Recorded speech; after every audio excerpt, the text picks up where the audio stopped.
என்னன்பான இனிய உறவுகளே, கதிர்ராஜியோட ரொமான்ஸ் மழையில நனைய தயாரா அப்படின்னு கேட்கணுங்க. அந்த அளவுக்கு பார்த்தீங்கன்னா 2 பேருக்கும் ஓரளவுக்கு இப்போ தான் கொண்டுட்டு வராங்க. பாண்டியன் வீட்டில் பார்த்தீங்கன்னா பால் காய்ச்சலுக்கு எல்லாரும் வந்துடுறாங்க. இங்கே செந்திலுக்கு 2500 பணம் இல்லாமல் தவிக்கிறான். உனக்கெல்லாம் எதுக்குடா இந்த மானங்கட்ட பொழப்பு அப்படின்னு தாங்க சொல்லணும்னு தோணுது. மீனை அசைச்சு கொடுக்கலையே, நான் தரமாட்டேன் அப்படின்னு சொல்லிடுது.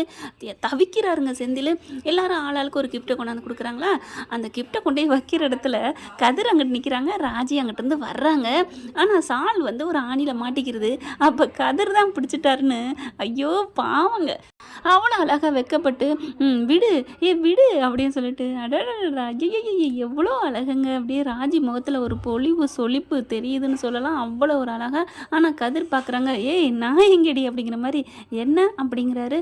அப்படி திரும்பி பார்க்குறாங்க, ஐயையோ நீ இல்லையா அப்படின்னு சொல்லிட்டு சாலை எடுத்துகிட்டு போயிடுறாங்க. ஷேம் பப்பி ஷேம் மாதிரி ஆகிப்போச்சே அப்படின்ட்டு கதிர் ஒன்றும் புரியலையே அப்படிங்கிற மாதிரி தலையில் அடிச்சுக்கிறாரு. அடுத்து பாலை காய்ச்சிடுறாங்க. எல்லாரும் மன கஷ்டத்தோடு தாங்க இருக்கிறாங்க. ஆளுக்கு ஒவ்வொரு கிஃப்டாக கொடுக்குறாங்க. சரவணன் வந்து 1 மாதத்துக்கான மளிகை சாமானை கொடுக்குறாருங்க. ஆனால் பாவங்க பழனி போயிட்டு பாண்டியன்ட்ட காசு கேட்குறாங்களா. அவர் அதெல்லாம் எதுக்கு, அதெல்லாம் வேணாம் அப்படின்னு சொல்லிடுறாங்க. இல்லை ஒரு குக்கரு அந்த மாதிரி வாங்கி கொடுக்குறேன் அப்படிங்கிறாரு. அதெல்லாம் வேணான்றாங்க. ஆளுக்கு எல்லாரும் கிஃப்ட் கொடுக்குறாங்க. ஆனால் பழனி மட்டும் கொடுக்குறேன்னா சுகன்யா என்ன பண்ணுது, அப்படியே பார்க்குது சூன்யம் பிடிச்ச மூஞ்சியை வச்சுக்கிட்டு. தனியாக கூட்டிகிட்டு போயிட்டு செம்மையாக கொடுத்து கலட்டுது. உனக்கு இதெல்லாம் தேவையா, பாத்தியா, இதுக்கு தான் நம்ம தனியாக இருக்கணுங்கிறது. உன் கையில் காசு இல்லாமல் ஏதாவது பண்ணுனியா, அப்படியே ஒன்றும் இல்லாத ஆள் மாதிரி நின்றுக்கிட்டு இருக்க. இதெல்லாம் நமக்கு தேவையா, இதுக்கு தானே சொல்கிறேன். உங்கள் அண்ணன் கடை வச்சு தரேங்கிறாங்க, நம்ம நல்லா சந்தோஷமாக இருக்கலாம், உன் கையிலேயும் 10 காசு கிடைக்கும், யாரும் நீ எவ்வளோ அழகாக பண்ணியிருக்கலாம், இப்போ உனக்கு தேவையான்னு கத்துறாங்க. ஏய் நீ விடு, அதனால் ஒன்றும் இல்லை. இப்போ என்ன எல்லாருமே வச்சாச்சுல, நான் தான் வைக்கணுமா அப்படின்னு சொல்ல. என்ன நான் தான் வைக்கணுமானா அவங்களுக்குள்ள ஒரு நினப்பு இருக்காதா, ஏதாவது சித்தப்பா கொண்டாந்தாரா கொண்டாடலையான்னு அந்த மீனா நினப்பா. ஏன் உங்கள் செந்திலே மாமா பாரு எதுவுமே தலைன்னு நினைக்க மாட்டாரா. இங்கே பாரு சோனியா, அவங்களுக்கு எல்லாம் தெரியும், என்கிட்ட ஒன்றும் இல்லை, மாமா அப்பா கிட்ட தான் வேலை பார்க்குறாரு, அதனால மாமா கொண்டாரட்டி பிரச்சனை இல்லைன்னு அவனுக்கு செந்திலுக்கு தெரியும்ப்பா அப்படின்னு இங்கே பழனி சொல்கிறாங்க. அதானே என்னைக்கு நீங்கள் விட்டு கொடுத்துறீங்க, 10 பைசாவுக்கு துப்பு இல்லை வந்து பேசிக்கிறாரு. எல்லாரும் ஆளாளுக்கு கிஃப்ட் கொடுக்குறாங்க. நீ ஒரு தீப்பெட்டியாவது வாங்கி கொடுத்தியாயா அப்படின்னு சொல்லிட்டு கத்துறாங்க. இன்னைக்கு ஒரு முடிவு கட்டியே ஆகணும், நம்ம 2 பேரும் தனி கொடுத்துன போகிறோம். உங்கள் அண்ணன் இங்கே கடை வச்சு கொடுக்குறதுல நீ கடையில் இருக்கிற, எனக்கு இப்படிலாம் இருக்க முடியாதுப்பா, இந்த வீட்டில் வேலை பார்த்துட்டு வேலைக்காரியாக என்னால் இருக்க முடியாது அப்படின்னு கத்துறாங்க. பழனிக்கு என்ன பண்ணுறதுனே தெரியலங்க. தனியாக ஒரு மாதிரி ஒரு ஓரத்தில் போய் உட்காந்துட்டு கண்ணை கசக்கி நிற்கிறாரு. சுகன்யா ஒரு இடத்துல சொன்ன மாதிரி 10 பைசா கூட கையில் இல்லைங்க. யாருமே மதிக்க மாட்டாங்க தாங்க. இந்த காலத்தில் கொண்டு வந்தால் தாங்க மனுஷன் உறவுன்னு இருக்கிறாங்க. ஒன்றுமே இல்லாதவன உறவு ஏற்றுக்காதுங்க. இது தாங்க உலக நியதி. அடுத்து பார்த்தா என் பாண்டியன் வராங்க. என்னடா பழனி என்ன இங்கே நின்றுட்டுருக்க. ஒன்றும் இல்லை மச்சான் அப்படிங்கிறாங்க. இந்தா கையில் புடி அப்படின்னு சொல்லிட்டு ஒரு கவரை கொடுக்குறாரு. என்ன மச்சான், ஒன்றும் இல்லை, இந்தாடா இதில் 10,000 இருக்குது, கொண்டு போய் கொடு அப்படிங்கிறாங்க.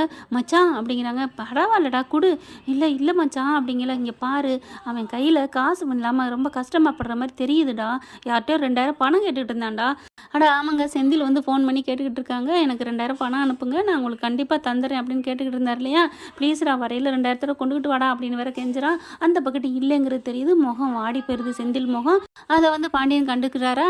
அதே மாதிரி இங்கே பழனியனும் சோகமாக இருக்காரா. அதனால பழனிட்டு போய் இந்த பணத்தை கொண்டு போய் கொடுப்போ, நீ கொடுத்ததா கொடுப்போ அப்படிங்கிறாங்க. மச்சான் அப்படின்னு சொல்லி கட்டிக்கிறாங்க. டே இதில் என்னடா இருக்குது, இதெல்லாம் ஒன்றும் பிரச்சனை இல்லை, இது உன் உழைப்பு தான் அப்படின்னு சொல்லி கொடுக்குறாங்க. அந்த காசை கொண்டு போயிட்டு எல்லாரும் மத்தியில் செந்தில் இந்தா அப்படின்னு சொல்லிட்டு கவரை கொடுக்குறாங்க. இது சின்ன மாமாவோட சின்ன அன்பளிப்பு அப்படின்னு கொடுக்குறாங்க.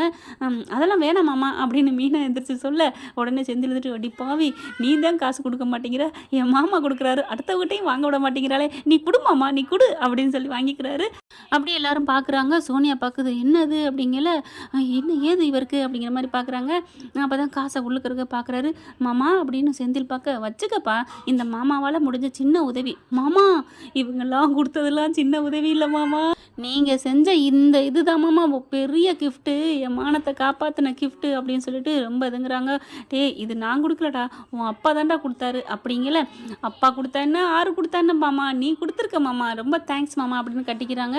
கோமதி எப்படி பாண்டியனை பார்க்குது. எல்லாருமே பார்க்குறாங்க. என்ன இது 10,000 கொடுத்துருக்காரு, பரவாயில்லையே அப்படிங்கிற மாதிரி. அதுக்கப்புறம் எல்லாத்தையும் கொடுத்து முடிச்சுட்டு கிளம்புறாருங்க பாண்டியன். பாண்டியன் போயில மச்சான் அப்படின்னு தேங்க்ஸ் மச்சான் அப்படிங்கிறாங்கட்டே, வந்து சேரடா விடுடா அப்படின்ட்டு போயிடறாங்களா. அடுத்து சோனியா பார்க்குறாரு முறைக்க முறைக்க. ஐயையோ! இந்த மனுஷன் சும்மாவே ஆடுவானே, இப்போ பணத்தை குடுத்துட்டாரு, சலங்கை கட்டின மாரி ஆடப் போறாரே அப்படின்னு திரும்ப நில்லு சோனியா ஹலோ அப்படின்னு வராரு பழனி. ஏதோ சொன்னேன், என் மச்சான் அப்படி இப்படின்னு கரெக்டான நேரத்துக்கு என் மானத்தை காப்பாத்தினார் பாத்தில அப்படின்னு இங்கே பழனி சொல்லு.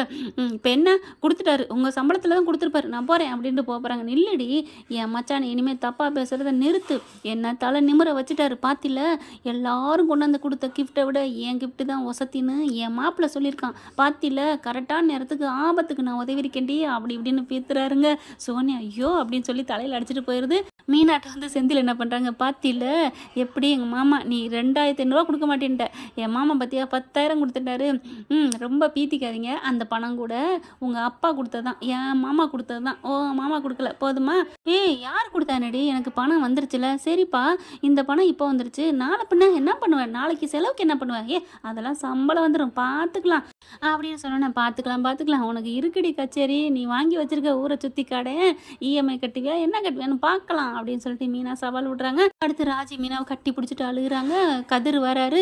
கதிர் வந்து மீனாவை அப்படியே நீ போயிட்டு வரேன்னு சொல்லிட்டு ராஜியை ஆறுதல் படுத்துறாங்க. ராஜி விடு விடு, நம்ம எங்கே இருக்கிறோம், சாயந்தரம் வந்து பார்த்துட்டு நீ ஃபுல்லாக இருந்துட்டு நைட்டுக்கு போயில நான் கூட்டிகிட்டு போகிறேன். கதிர் நிஜமாவா? ஆமாம். என்ன கதிர் சொல்கிற? அட ஆமாம், நீ மட்டும்தான் உங்கள் அக்கா மேலே பாசமா, எனக்கு என் அண்ணி மேலே பாசம் இருக்காதா என்ன? கண்டிப்பாக. என்ன அண்ணி நாங்கள் வரலாம்ல? என்ன கதிர் இப்படிலாம் பேசுகிறீங்க, என் தங்கச்சி அவள் வர்றதுக்கு நான் என்ன சொல்ல போகிறேன் அப்படின்னு சொல்லிட்டு ராஜி நீ வாமா, நீ வராமல் எனக்கு என்னண்டோன்னு இருக்குமா, நீ வந்துருமா அப்படிங்கிறாங்க. ராஜிக்கு கதிர் அவ்வளோ ஆறுதல் படுத்துறாருங்க, அப்படி தேத்துறாரு. வாடா நான் இருக்கேன் அப்படிங்கல. கதிர் உன்ட்ட ஒன்று சொல்லணும் அப்படின்னு சொல்லிட்டு தனியாக கூட்டிகிட்டு போகிறாங்க. என்ன நீ, ராஜி உன்னை ரொம்ப ரொம்ப நேசிக்கிறாப்பா, நீ நேசிக்கிறியோ இல்லையோ, பிடிச்சி பண்ணினீங்களோ பண்ணலையோ, ஆனால் ராஜி மனசு முழுக்க நீ தான் கதிர் அப்படின்னு சொல்ல வராங்க. அண்ணி எனக்கு எல்லாம் புரியுது அண்ணி அப்படிங்கிறாங்க. அப்பாடா பாரம் இறங்குச்சுப்பா, எங்கே நான் உங்கள்கிட்ட எப்படி சொல்கிறது, தப்பாக எடுத்துக்குவேன்னு பயந்தேன் அப்படிங்கிறாங்க.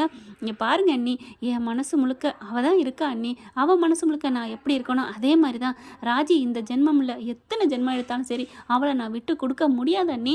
அவள் தான் என் பொண்டாட்டி, அவள் தான் எனக்கு எல்லாமே. ராஜி இல்லைன்னா எனக்கு வாழ்க்கையே இல்லை தெரியுமா, அவள் எவ்வளோ நல்லவ தெரியுமா அண்ணி, உங்களை மாதிரியே தான் அண்ணி அப்படிங்கிறாங்க. நிஜமாவா கதிர் அப்படிங்கல. ஆமாம் அண்ணி, என் ராஜி தான் எனக்கு எல்லாமே, அவள்கிட்ட என் காதலை சொல்கிறதுக்கு ஒரு மாதிரியாக இருக்கு அண்ணி அப்படிங்கிறாங்க. காதலில் தள்ளி போடாத கதிர் சொல்லிடு அப்படிங்கிறாங்க. எப்படி சொல்கிறது அண்ணி தெரியல அண்ணி, நீங்கள் எப்படி அண்ணன்ட்ட லவ் சொன்னீங்க சொல்லுங்களேன் அப்படிங்கல. அதை நான் உனக்கு டீச்சிங்காக எடுக்கிறேன் அப்படிங்கிறாங்க. இல்லை என்னன்னே தெரில அண்ணி, அவளை பார்த்தாலே எனக்கு ஒரு மாதிரியாக வருது, அதை விட ஈகோ வந்துடுது அண்ணி, இவகிட்ட எப்படி நம்ம காதலை சொல்கிறது அப்படின்னு நினப்பு வந்துடுது. அப்புறம் அவளாக வந்து சொல்லிட்டா நீ ஏற்றுக்குவியா அப்படிங்கல. ஏற்றுக்குவேன். லவ் ஏற்றுக்கிட்டு அப்புறம் என்ன பண்ணுவேன், கட்டி பிடிச்சி முத்தம் கொடுக்க வேண்டியதான் அப்படிங்கிற. அப்போ பின்னாடி தான் நிற்கிறா, திரும்பி சொல்லு என்ன நீ அப்படின்னு திரும்புகிறாங்க. ராஜி அப்படியே சந்தோஷத்தில் வெக்கப்பட்டுக்கிட்டு நிற்கிறாங்க. அண்ணி ஏன் அண்ணி சொல்லலை அப்படிங்கல. போங்க அண்ணி அப்படின்னு ஓடுறாங்க.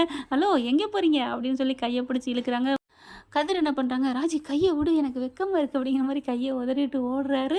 என்ன ராஜி உன் ஆள் உன்கிட்ட லவ்வை சொல்லிட்டார்ல, எங்கள் அக்கா சொன்னார். என்னது எங்கள் அக்கா சொன்னாரா? அதான் இப்போ சொன்னாரேடி, அது என்ன முதுகுக்கு பின்னாடியில் சொன்னார்.